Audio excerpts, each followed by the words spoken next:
Hello there, Talkin' Fight fans. Welcome once again to a new week and a new slate of episodes of The Scoop. I don't even know what you got lined up, champ. What do you have lined up this week? How you guys doing? Today, it's going to still be another continuation of last week where we were profiling some iconic Canadian coaches. And with that being said, I would be completely and utterly remiss if I had left out this one coach. He is instrumental in making me the fighter that I am. He stood in my corner during my first two belt championship wins.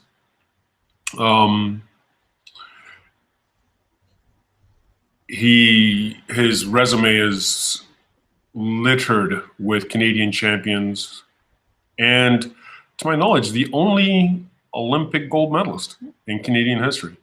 My name is Bola Ray, and this is The Scoop. Today we're going to be talking about the legendary trainer, coach, and my good friend, Adrian Teodorescu. Unfortunately, Adrian's not with us today to actually do this interview. So instead, I got the next best thing, and my fellow partner in crime, Armand Teodorescu. How are you for having me? Thank you. Thank you. I'm happy to be here talking about my dad. Like I said, we'd be positively, unequivocally remiss if we had overlooked the man. He's put quite the dent in boxing in Canadian history. Responsible for quite a lot.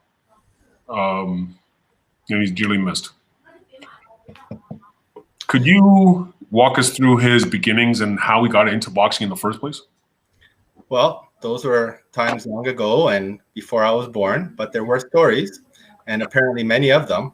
Yeah. My dad had many friends from back in the day, which was in communist Romania.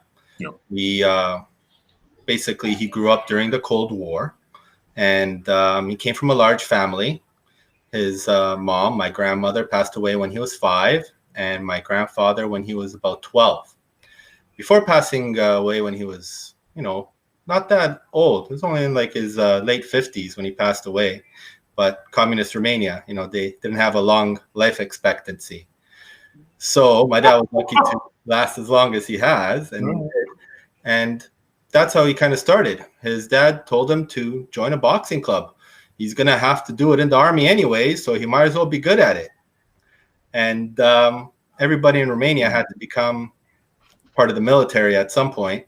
So when my dad finished high school, he had already been boxing for a while, had done some junior championships, youth championships, and went into it with a resume. So they put him on the fast track to learn and become a coach. He went from learning in Bucharest, Romania, to doing his master's in Switzerland, Zurich, Switzerland. And after that, he did his PhD in the sport of boxing in Moscow during the height of the Cold War and pretty much the beginnings of what we call European boxing here, because the Russians, with Tovarish Gradupolov and Tovarish Ogorenko, a couple of very famous people in the sport, were the teachers at this university. Wow. That my dad attended. Now, not to cut you off, but a couple of things. One, a lot of people over in the West here don't realize that you can actually get a PhD in boxing in Russia. I assume you can get it in almost any sport, but you can actually get a PhD in boxing. I found it was incredible when I was in Moscow to meet a PhD in boxing, a literal PhD in boxing. There's a lot of science. Pardon? They made it into a real science, not just a sweet science. Genuinely.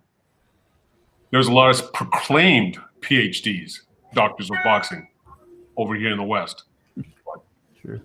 He was genuinely one. So there you have it. That's right. Yeah. I may have a visitor from time to time coming into my screen.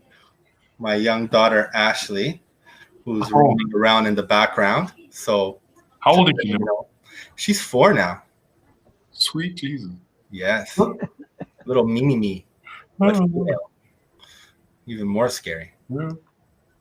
But going on, my dad came back to be one of the top coaches on the Romanian team. He was soon the head coach of the Romanian squad, and he took them to unprecedented medal victories at the 1976 Olympics over in Montreal, Canada. That's right. Oh. And, during that time, his team of 12 boxers ended up having 7 medalists, silver and bronze only. He had to wait until coming to Canada to get that gold. But that's where he was recruited at first. Way back then, yeah.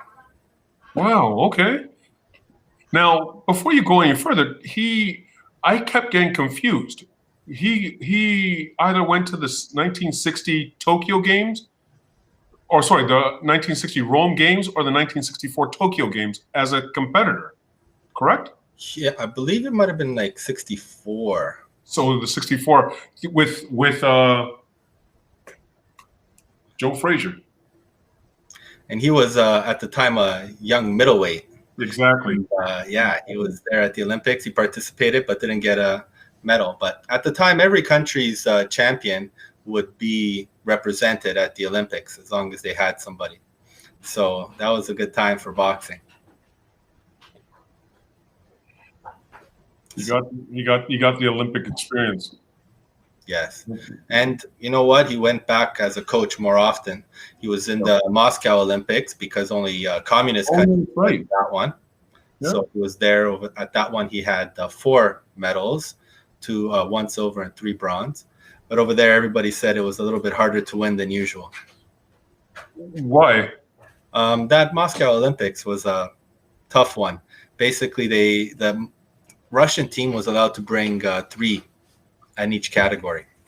Okay. So they loaded the categories basically. Okay. And at the time, they had so many awesome boxers on the USSR team. Yeah. It was like a combination of Azerbaijan, Kazakhstan, and a lot of other countries that we know. Hello. There she is. Oh, girl. Say hi, Ashley. Come in and say hi. Hi. Okay. There you go. Now you're in. Now you've been on TV. So my dad was recruited because he was doing so well as the Romanian head coach, and the Romanian team was doing better than pretty much any other country that was communist and not part of the USSR at the time. So we were doing well. When my dad came to Canada, it was 1983, and he was asked to come out. Basically, the Canadian team wanted to inject new blood into the system and bring in a little bit of a different style of training. And my dad, I guess had enough of communist Romania by then. So he made everything happen. And my mom and dad actually left me behind as insurance. Really? Yeah, I came to Canada on my own. My mom and dad went to Greece on the pretenses of going for a vacation. And from Greece, they hightailed it to Canada, where my aunt and uncle lived on my mom's side. And then about a year and a half or about a year later, I came over on the plane all on my own. Wow. Yeah, I was like 6.5. I remember it, though. I remember some things. I only knew how to say 2 things. Orange juice. That's all you need. That's all you need. I got through the whole experience, no problem. Yeah. Just orange juice. Yeah. Orange juice and a smile. There you go. So once my dad came to Canada, decided to settle here in Ontario because that's where my aunt lived in Oshawa. And soon enough, we were on the short path to becoming the Canadian head coach. At the time, there was a lot of good boxers who had just done very well at the 1984 Olympics. Canada was already on an upswing. Yeah. And my dad coming in had a little bit of controversy, but once he was able to start implementing some of the things he knew and teaching some of the coaches that were at the time, everybody realized that is going to be good for Canada all around. I can remember growing up, and I was just about like 10 or 11 years old when Lennox and Egerton were in the gym. both of them had come from other clubs, like pretty much everybody my dad coached at the time, because he got put in charge of the national team. And some of those other boxers like Asif Dar, and can name so many others that were very good at the time. Definitely Dwight Frazier, who was around the national team all the time. There was a lot of people who are still coaching today that were working with my dad as a boxer, including some of the ones from Montreal. Pretty famous person was working with my dad at the time. His name is Yvon Michel. And our team manager for the 1988 Olympic team was Russ Amber. So it was like a really, big deal back in the day. We had like the 3 pretty much iconic people in boxing in Canada. Forefathers of modern boxing. Yeah, not bad. So, yeah, not bad. Between the 3 of them, they had some great successes. First at the Commonwealth Games, then at the Pan Am, then where Lennox beat the Cuban named Jorge Luis Gonzalez. Did he? Because I know he lost to Jorge Luis Gonzalez. Then he beat him, and then never had to face him at the Olympics, so it was all over with. But, it was here in Toronto at the Metro Convention Center. I remember OV was the sponsor, and I was a little monkey running around. And that was a hell of a tournament. We got to meet the Cuban team. They came in with Felix Savon and Arcides Sagara, who had been a classmate of my dad's back in Moscow. Okay. So, yeah, that was a great time for boxing in Canada. We were ranked, I believe, 5th in the world during the run to 1988 Olympics. And then in 1992, we continued on a pretty good run. My dad had some other very good boxers on the team. Definitely the Filane brothers, Jerry and Dominic, were part of our team. And Dominic ended up going to 2 Olympics. Yep. And my dad also worked with a few other guys that you may have heard of, like Mark Leduc and Chris Johnson, and those guys that are out there in Kitchener-Waterloo doing us all proud. Mandy, and he had some other boxers in the Olympics after that. But there was definitely a time where he focused on the pros. So that was one of the few coaches to start working with the pros right after Lennox. I remember we had Donovan Boucher, who was in the gym, and he ended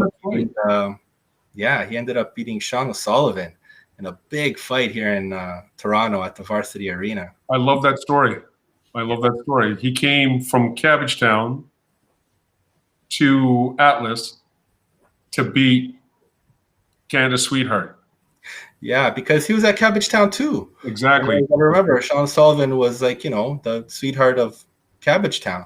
Yep. And, everybody thought Donovan had no chance, but, history. Donovan didn't think so.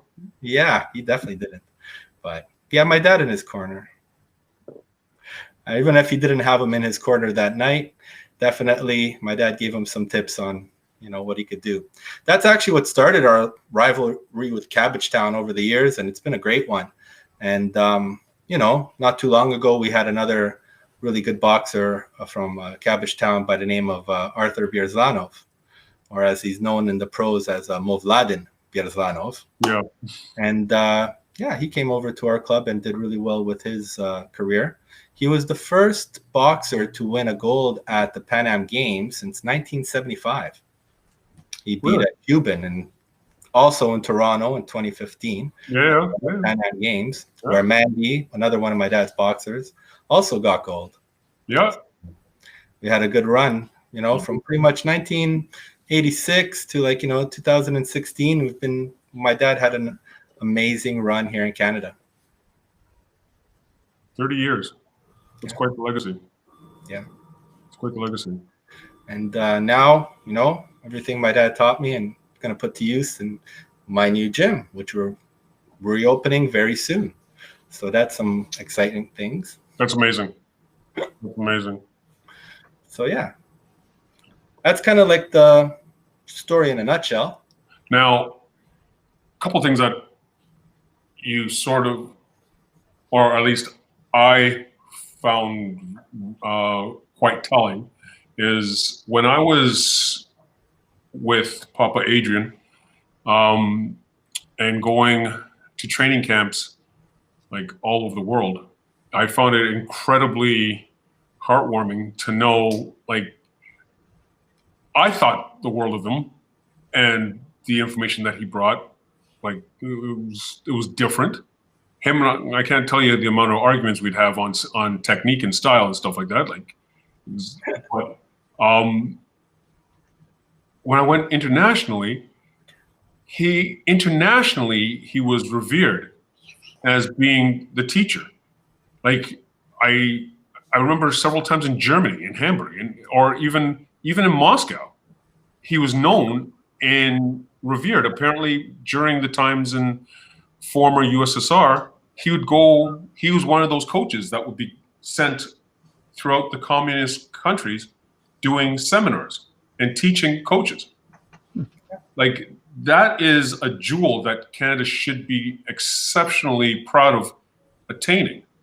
I don't know if they what you call it? I don't know if they thanked him. Well, some people did, some people didn't. Whenever you come to another country and you bring knowledge that other people don't have, there's going to be a degree of resistance. And honestly, the history has just spoken for my dad more better than anything else he could have done for himself, because he was never one to talk himself up or do too much as far as self-promotion. Maybe that's one of my dad's, faults. He was always quiet about it. But boxers came to him because he honestly wanted to help people. Yep. Anytime that somebody comes in my gym, I want to help them become the best boxer they are, whether they're my boxer from the very beginning or whether they come from somewhere else. And especially in this day and age with boxers moving from coach to coach, you have to try and give people as much as you can in the time you have them. Kind of like we did with Arthur, and set him up to do really well. And I think he's going to be one of the more promising young pro fighters out of Canada. I'd have to agree. With that being said, what do you think Papa Adrian? Well, more importantly, no system is perfect. The amateur game is a gong show. Nothing shy of a gong show, actually. I don't know what that really means. I wasn't around for the gong show. I was. Yeah, I was. Yeah. You're still older than me. Yeah. Hey, the old guy is Graham. Well, let's leave it at that. No. There's been a lot of controversy. The 2016 games is living proof of exactly how corrupt and just an utter mess AIBA was. Now, moving forward, AIBA is no longer going to be affiliated with the IOC. I don't know whether or not they're going to still be affiliated with the Commonwealth Games. Another organization has to step into their shoes. It's kind of like the whole COVID situation. You kind of have to wait and see and hope that we've been vaccinated properly against any kind of shenanigan. We don't know what to expect right now. It's pretty much the Wild West again for boxing. Yeah. We have to see where people are gonna put their allegiances and what those actually mean. Like what people are going to be able to do on the international level is going to be determined by what international competitions we have. And if we don't have international competitions for 1 year, like we've been through already, you can see that there's going to be trouble restarting everything and making it all happen. What changes are to the existing model would you like to see happen? You know what? The way the IOC organized things so that we have a qualifier and everybody who wins at the qualifier, they go to the Olympics. I think that's the best, most fair way. That's why they implemented it, because it's simple. What AIBA had before was a little too convoluted. And, at least for me as a personal coach, not a national team coach, I found that it was a little redundant. You'd have to go to the Commonwealth Games and, the gold medalist there would get a spot. The Pan Am Games, the gold and silver would get a spot.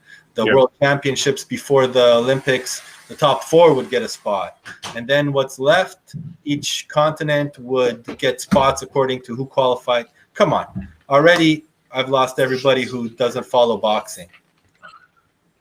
Yes, I can open that. There you go. Fair enough. So right now we're looking at what will the AIBA organization do? Will it come back in the same format, or will Olympic boxing now be run by the Olympic Committee? Run by badminton. Yeah. It's a gong show. Well, badminton doesn't have any stake in boxing, so can't be that bad.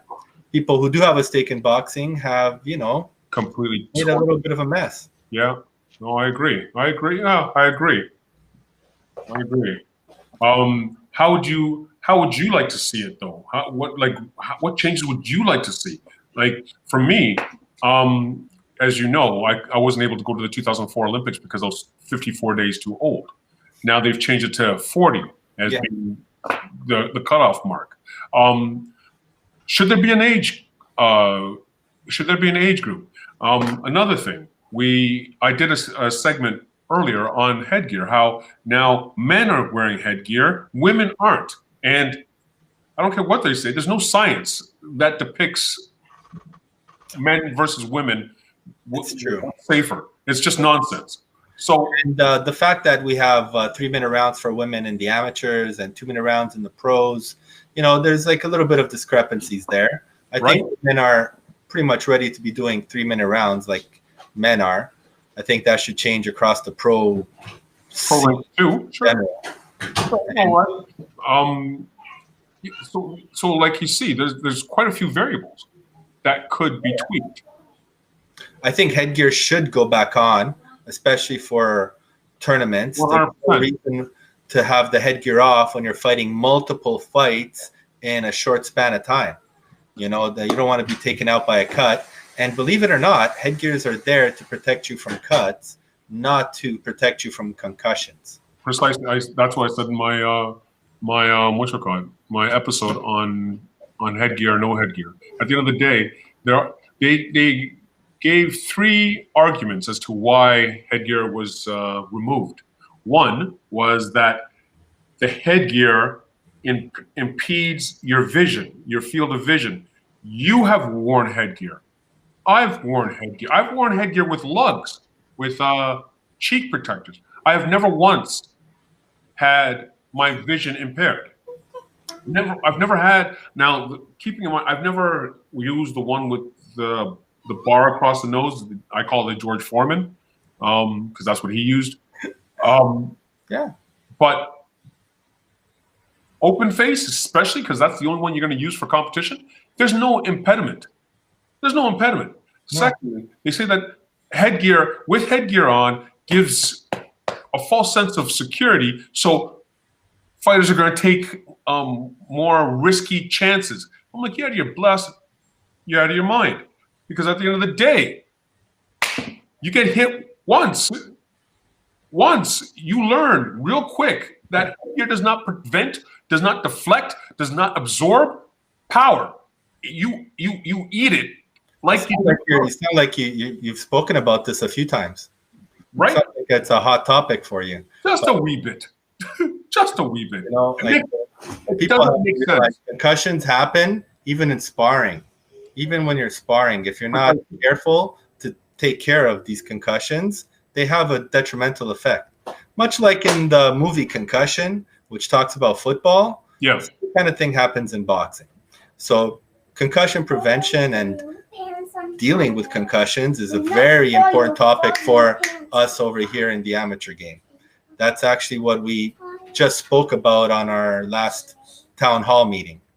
So because of that, I can tell you very clearly that everybody I've spoken to in the amateurs would like to see headgear go back on at the national level and then at the international level. You're just hoping that it becomes a reality, man. I think it will. Even, I don't think they can change it for the Olympics coming up, but I think we'll see headgear back on for the following one. AIBA has no way to get insurance on and off the field for boxers who don't, take care of their head properly. So now it's a big deal. We have to do SCAT 5 before we do tournaments, before we go to nationals. There's quite a bit of concern about that now. Again, here's hoping that common sense infects the powers that be. We hope. We hope. It hasn't been, but we hope it will. There you go. We have some new people in charge of AIBA right now. Let's see what they do with it. I want to be hopeful and see the best of them come out. I've heard some good things about them. I've heard some bad things about them. But ultimately, that's how everybody is. So let's see what they actually do. That's what will determine their legacy. Fair enough. Let's sit back and wait. Time will tell. Okay, Armand, I want to thank you for coming on. I want to thank you for your time. It was great reminiscing about Papa Adrian. Anytime. I definitely love doing that. And I would love to actually bring you back. I wanted to talk a lot more about your involvement within the amateur ranks and going forward. How can not just Canada, but even Ontario improve upon its place in the world of boxing? Yeah. I'm right in the middle of it right now. I have one of our boxers from Atlas, Jaquan Carty, who's fighting to get to the 2021 Tokyo Olympics. Yep. And he's right there in the battle for it, trying to get on the squad to get to the Olympics. Right now, everybody who's Canadian champion has to go and qualify at America's Continental qualifier in Argentina later on this year. Fair enough. Wow. Yeah. Okay. Then this is going to be a good episode. There you go. Right in the thick of it. Thanks again for coming on. Pleasure. All right. Great talking to you as always, and nice to meet you, Craig. Great. Take care. Take care. And that was Armand talking about his dad, the legendary Adrian Teodorescu.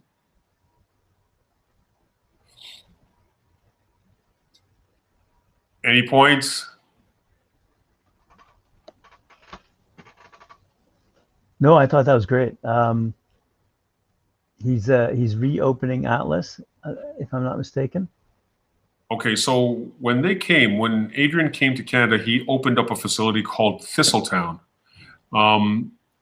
And with it, in opening Thistletown Boxing Club, that was a national training center. After that, he opened up Atlas.